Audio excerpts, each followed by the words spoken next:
Hi everyone, Matt Lawton here, and this is the Astrological Winds channel. I'm going to take a look at the astrological weather report for January 17th through the 23rd. And as you can see, I'm going to do a chart again today. If you're on the YouTube channel, if you're on a podcast, and of course you only are listening, so you don't see. But yeah, I'm showing the full moon in Cancer, which is on today, Monday, the 17th.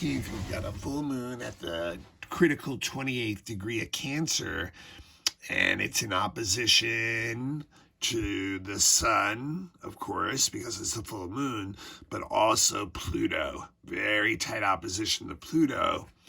And it's also picking up a trine to the very tight Neptune Pallas conjunction, which is also exact today. And it's picking up a sextile to Ceres, while the sun trine Ceres. So so there's a lot going on with it. In fact, there's even a quincunx between the moon and Mars too. So there's a lot going on in the full moon chart, and that is one of the main events of the week. So that's why I wanted to use this chart, and except for Washington, D.C., of course, again, because I am in the United States. So there's a couple other things I'll talk about too this week besides the full moon. A couple other things going on that I'd like to mention. But the full moon is our big thing. So anyway, here we are. We got the chart here in front of us. And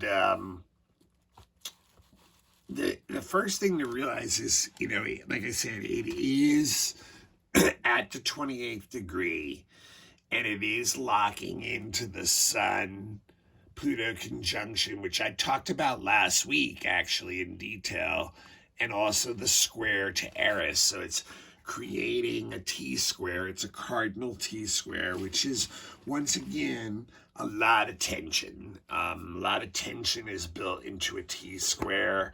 It's the kind of tension, especially in cardinal energy, that makes us feel like we've got to act or react to the things that are going on around us. Now, this is like I'm calling it a critical degree because it's at the 28th degree again. So those last 3 degrees of each sign are usually a place where, there's a lot of lessons that have been learned. And if we've learned those lessons, we can basically up our game to another level and start learning a new level. If not, we kind of get left behind and we have to relearn a lot of those lessons. So it's a deeply emotional full moon. I mean, full moons are always deeply emotional, and you can see it's very triggering.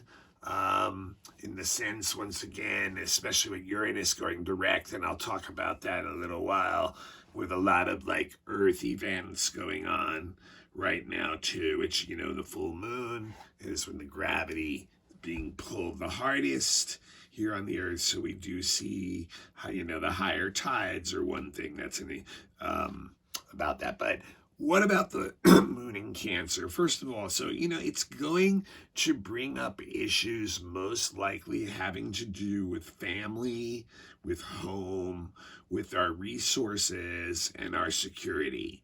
So, when we have this opposition, now remember, when we're in a full moon, things are fully exposed. They're in the light. So we see things that maybe we normally don't see, that maybe from within ourselves, our own psyche, our own emotions, things like that, and in others too, especially the people who are, that we're close to, but also, in general too. We just see a lot of things that may have been hidden from us before get exposed. So we're going to see things that have to do with those things, like home, family, security, issues like that, get dragged out into the light. But now we're adding Pluto into the equation too, and of course Eris.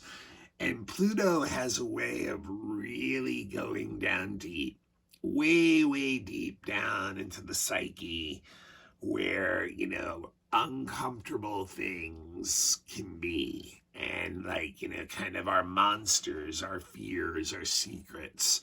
So we're going to see a lot of that stuff brought up to the surface, you know, that has been simmering on, quite possibly unbeknownst to us on a conscious level below the surface. And, you know, and so it's an opposition that's going on too. So that means usually it's one-on-one relationships that will bring or be the catalyst of seeing a lot of these things. So like different kinds of partnerships, you know, it could be enemies, it could be counselors, it could be lovers, it could be business partners.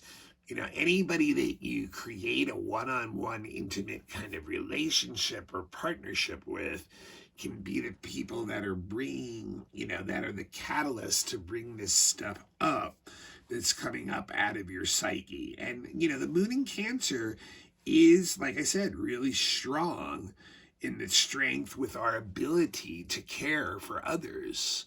So it can really, you know, it may, despite seeing like these shadow parts of ourselves and others, can really bring in like this understanding that, you know, this loving energy that still wants to care and nurture the other person, you know. So Pluto, you know, that Pluto energy, you know, that Dave definitely is bringing in change though, you know. And so when we think about, you know, transformation and in relation to, you know, this energy of the full moon, some of those changes may come within the structure of who we consider to be family, you know, things about our home, you know.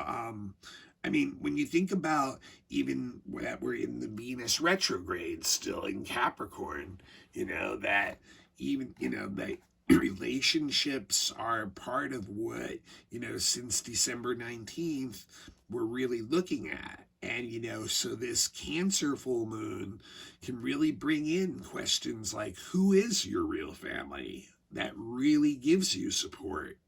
Is it your biological one? Is it like your close friends? Is it people in your community? Is it all of them? None of them? You know? And the thing is with Cancer full moon, you know, if it's feeling secure, you know, it will bring in more family and it will want to give it this protective, hearth, warm, protective love. But if it's feeling supported, if you're not feeling supported, then the insecurities can come up from this shadow and fearful side, and the Cancer moon's going to want to circle the wagons then, and it's going to want to protect what's it, and that's when it can fall into what, you know, we would call insecurity and the negative side of Cancer. So there's this danger of all of a sudden like trying to like control and manipulate other people, especially emotionally, and through like, you know, family ties and heritage and home and security, you know. So, you know, it's like, so, you know, that full moon is going to shine a light inside and show us, you know, how like maybe others dictate in our lives how we do. So there's, you know, when Pluto's there, it's a time where we can purge some of these old habits and ideas, maybe people, maybe places, maybe things that are basically getting us sick, that are getting us imbalanced in some way, ill, diseased, off, you know, angry, irritated, you know. And so we may have to leave behind a lot of that stuff. We may have to let it die, self-destruct, kill that. That's what Pluto requires. Yet we have to remember, you know, the full moon's, you know, going to be a, you know, very quick event, and it's going to show us this stuff. And out of those ashes, something else can arise, you know. Something will come out of that. People, places, things will come that will be something that has to do with family or home and security. You know, we have to look really deep into our own psyche on this, you know, into our own emotions. And it can be challenging, but it also can be liberating at the same time. You know, and like I said, that 28th degree is showing us it's a critical time. It's a critical time where a lot of us can make a big jump, you know. The emotional reactions inside us are really, really going to be triggered in deep now. And, you know, much of this is going to be brought to us, like I said, through others, through these other people. So we're going to have these emotions where we're going to get a choice to either try to dominate and manipulate and control, like Sun Pluto may want us to do, like Capricorn may want us to do, like Cancer, Insecure may want us to do. And that can create a lot of chaos with Eris in trying to resist what really needs to happen, and that is change, and that is to allow changes to go through, you know, and so we need to like learn a certain bit of detachment, yet somehow here we are in this very emotional time of a moon in Cancer, when the moon is feeling very emotional. And I think maybe the key here is allowing the emotions to be the emotional intuition to be what's leading us now. You know, Mercury is retrograde and Venus is retrograde. 2/3 of the things we normally do are not working normally for us. You know, the ways of relating, the ways of making money, the ways of being creative, which are all represented by Venus, and the ways of communicating, sharing information, and traveling, the things that represented by Mercury, are both not working in their normal way, and they will continue that way for 2 more weeks at least, 2-3 more weeks. So this full moon's like, trust your emotional input. How do you feel about things? Get in touch with your feelings and admit to the truth of where your feelings are, even if that's bringing you to a place of where there's a pile of ashes left, because out of that, you know, comes the space for new emotions to come in and a new spark, and to find something that we can feel secure about. So, you know, we need to let go of maybe old relationships, old patterns, past habits, situations that we may have adopted from family that, you know, are not easy for us anymore. They're not making our life easier. Yet we have some help here in this full moon. It's not all challenging. We have this nice trine going to Neptune conjunct Pallas, which is showing us that there are other people out there who share our ideals, who share our spiritual ideals, our creative ideals, our imagination, the things that inspire us, and that we can make those connections with them. On the same day that these two are exactly conjunct, we're getting this full moon and it's trining them. And it's like saying, yes, there are ways that we can build and find, you know, new values that bring us some of the security that this Cancer full moon is wanting. And then not only that, but the sun and the Cancer full moon are both hitting the asteroid Ceres, which is just like Cancer, all about family, home, and hearth and being taken care of. And remember, it just went direct in Taurus a week or so ago. So it's like ready to move ahead.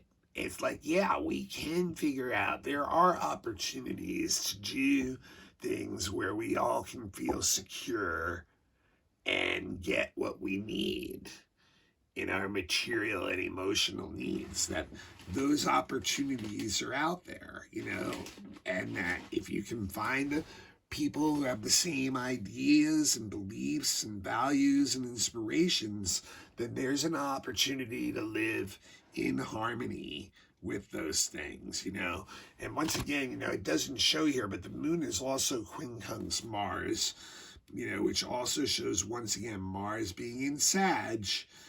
Our bodies may be slowing us down a little bit right now. They may be off, out of balance, COVID, other things going around in the winter in the northern hemisphere.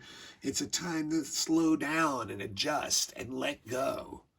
But in Sag, it's also like, let go of the stuck beliefs that add fuel to a fire that is not necessary anymore. That's not a fire of a hearth. It's more of a fire that's burning you. And it's time, it's all about a regeneration instead. And as I pointed out, and you can see the sun is there too.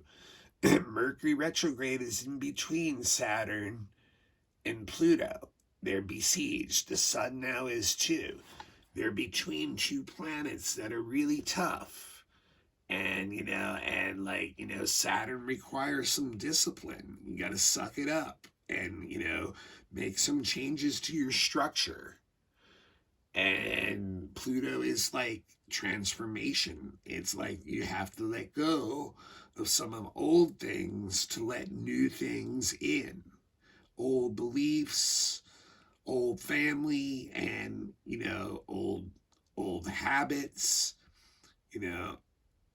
so that we can see, if we don't, we're setting up our own failures, our own wrong moves, and that's what would create more chaos with the square to Eris too. If we end up following those old paths, we're going to end up in a path of chaos, which can lead to a lot of self-destruction. So I really think, we have these chances to change, and the two retrograde inner planets are giving us the opportunity to start that change from within, change our own thoughts, change our own feelings and the way we're dealing with relationships and communications and information and money and our creativity and the way we move around. All those things, can be brought to some higher ideal if we can find the right people to share it with. So a very, very interesting full moon, and at a critical point. Now, there's also some other intense stuff going on this week that I want to get to too. So Uranus, you can see it's stationing. That's what the S means. It's stationing direct. And as I mentioned in the monthly, this was going to be a really intense time with Mercury just going retrograde, Venus already retrograde, Uranus going direct, and at the same time it's sesquiquadrating Mars. So, and Mars is also going to semi-square Saturn this week. So the Saturn-Uranus square is being triggered by Mars as Uranus is standing still. And I told you guys last week, expect a lot of natural disasters, events. Well, it's been a week full of them. We've got underwater volcanoes causing tsunamis. We have, as I mentioned, Mercury retrograde would probably mean cold winds, ice storms. Well, we've got that going on in the United States on the East Coast. So, here, when we have a full moon, when we have Uranus, who is the planet of natural disasters and upsetting events that are quick and change things rapidly altogether, we have, a very potent time for all kinds of upsetting events on that level. So that's what we have going on this week. We have Uranus going direct, being triggered by sesquiquadrate to Mars, which is also a semi-square to Saturn. And once again, our structures are under attack. And the things we've built up and the Earth itself, there's a lot of changes going on. And so there's a lot of, like, like I said, the tsunamis, things like that are going to be the things that are the Mercury retrograde delays and miscommunications and travel situations and not sure what to do that will feed into that. So we're having a very intense week of that because we have Uranus stationing direct on Tuesday, tomorrow, and hitting Mars, and Saturn also getting hit by Mars. So that's going to be going on all week. And at the same time, and remember too, this is going to, on an individual level, that Uranus Mars is going to make people impulsive, rebellious, restless.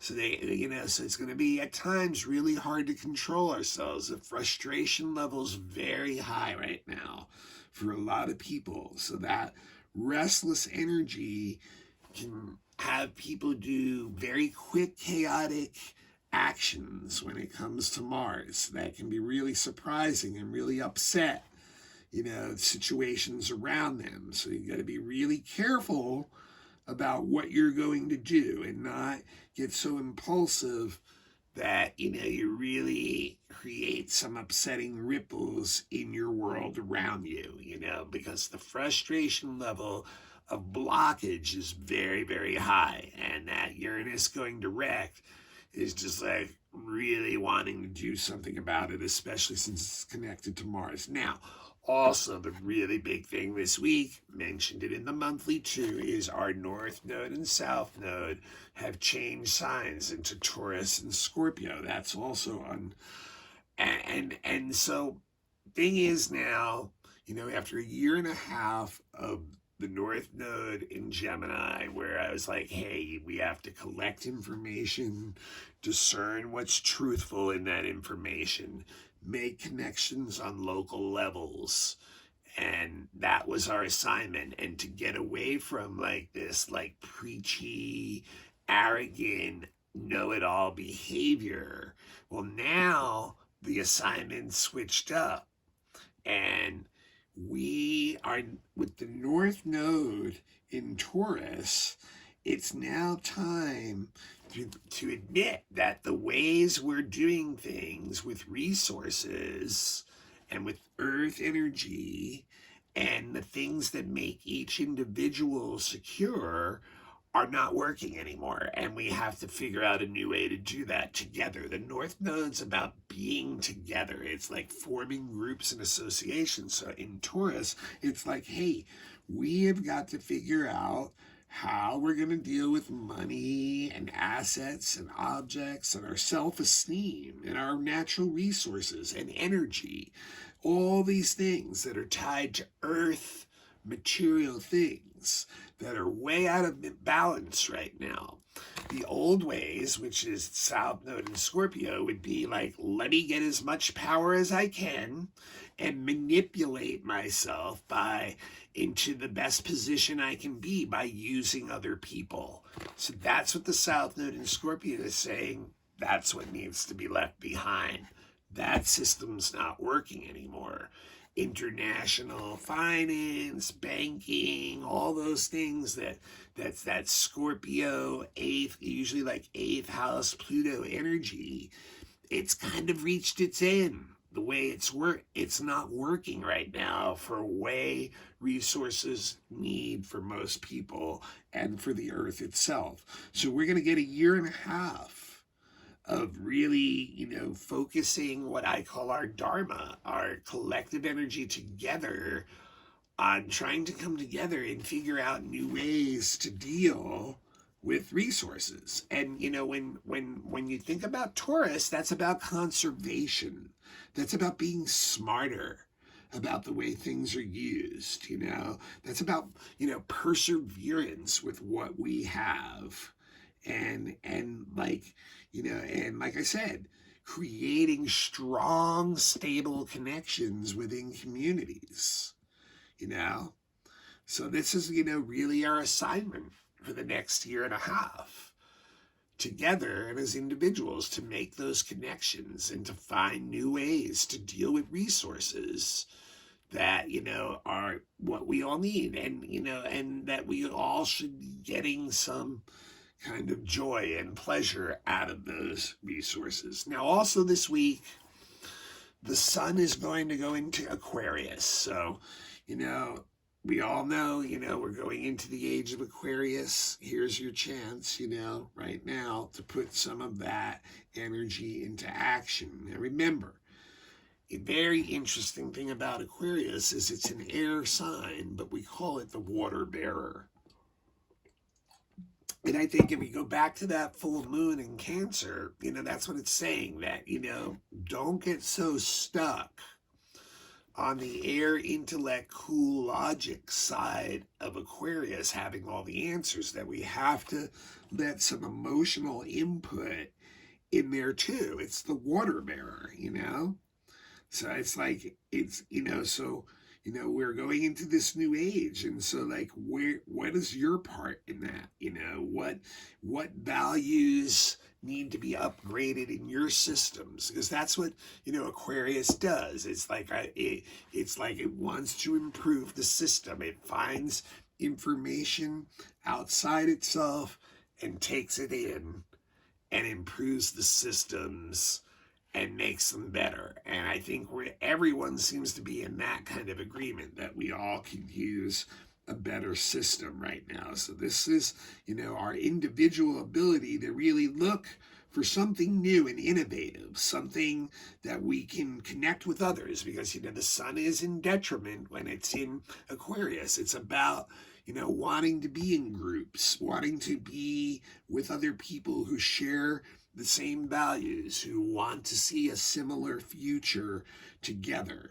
It can be very subjective in our thoughts and experiences, for sure, of what that reality is, but it's also, where we can find other people who share a lot of the same values and want to bring the same balance in. And, with Mercury retro in Aquarius also, so close to, getting closer to Pluto, we're going to have 2 or 3 weeks of really thinking over those values and, how worthy they are.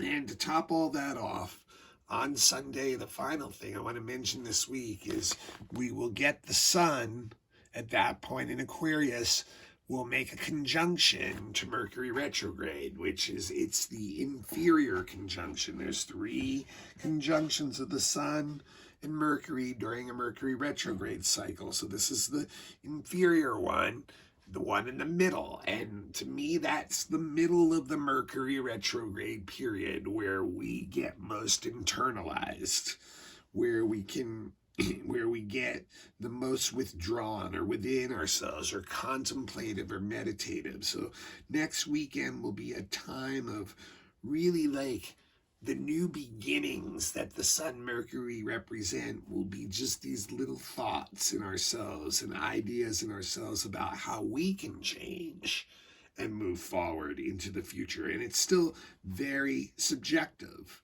It may not be anything that we can really share very well with others, especially with retrograde. It's our own interpretations of our reality and experiences and thoughts that we're having with that.